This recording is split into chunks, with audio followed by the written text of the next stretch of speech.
ಎಂತ ಊರ್ರಿ ಇದು?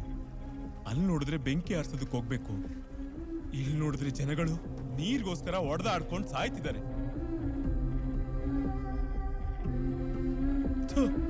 ಎಂತ ದರಿದ್ರ ಊರು.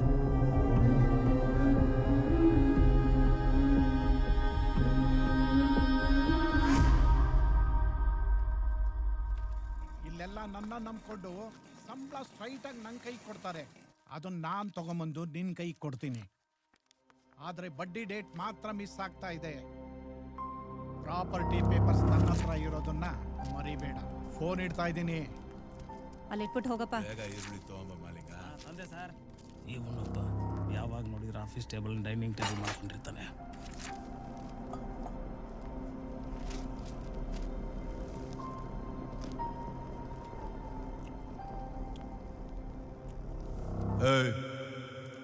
ನಿನಗೆ ಬೇರೆ ಕೆಲಸ ಇಲ್ವಾ?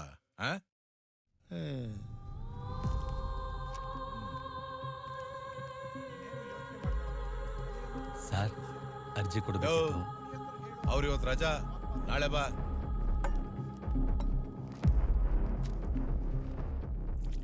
ಊಟ ಮಾಡಕ್ಕೂ ಬಿಡಲ್ಲ, ಸಾಯ್ತಾರೆ. ಇಷ್ಟು ದಿನ ಇವ್ರ ಅಪ್ಪಂದಾಯ್ತು, ಈಗ ಇವಂದು. ಏಳೆ ಮಕ್ಕಳೆಲ್ಲ ಗೌರ್ಮೆಂಟ್ ಆಫೀಸ್ ಬಂದು ಅರ್ಜಿ ಕೊಡಂಗಾಯ್ತು. ಒಬ್ರಿಗೆ ಕೊಟ್ರೆ ಸಾಕಾಗಲ್ಲ ಅಂತ ಎಲ್ರಿಗೂ ಪಾಂಪ್ಲೆಟ್ಸ್ ತರ ಹಂಚ್ಕೊಂಡ್ ಬರ್ತಾವನೆ.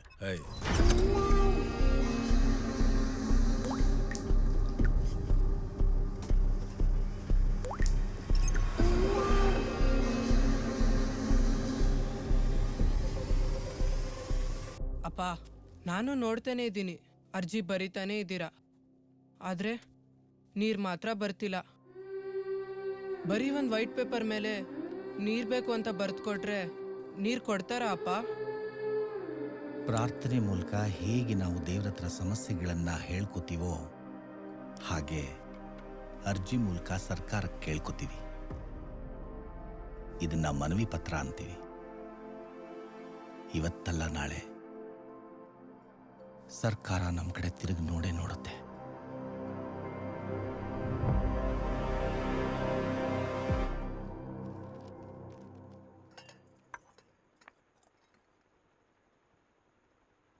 ಏನಿದು ಆಫೀಸ್ ಸಡನ್ ಖಾಲಿ ಖಾಲಿ ಹೊಡಿತಿದೆಯಲ್ಲ?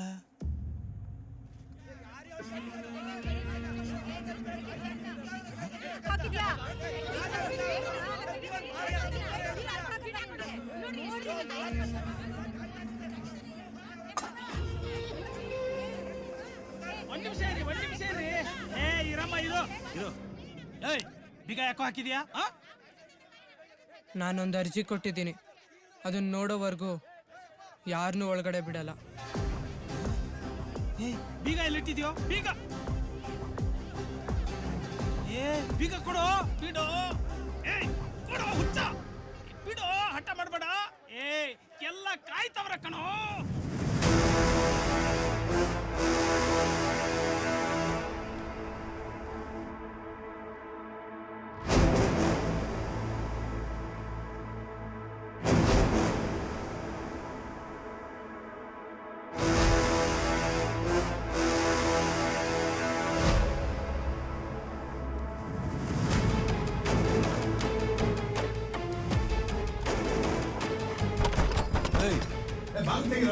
ಮಾಲೀಕ, ಬಾಗಿಲು ತೆಗೆಯೋ.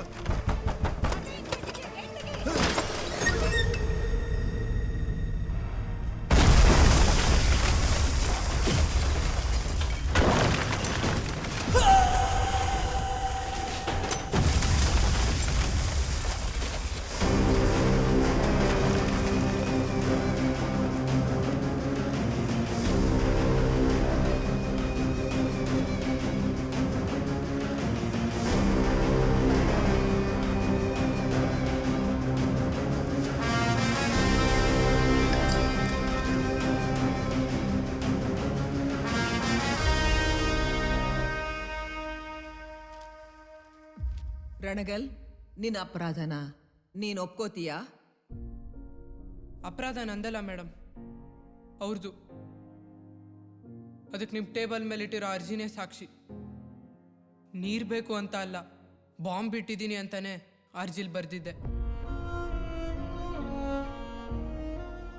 ಅವರು ಕರೆಕ್ಟಾಗಿ ಡ್ಯೂಟಿ ಮಾಡೋರಾಗಿದ್ದಿದ್ರೆ ಅಷ್ಟು ಜನರಲ್ಲಿ ಒಬ್ರಾದ್ರೂ ಅರ್ಜಿನ ಓದ್ತಿದ್ರು.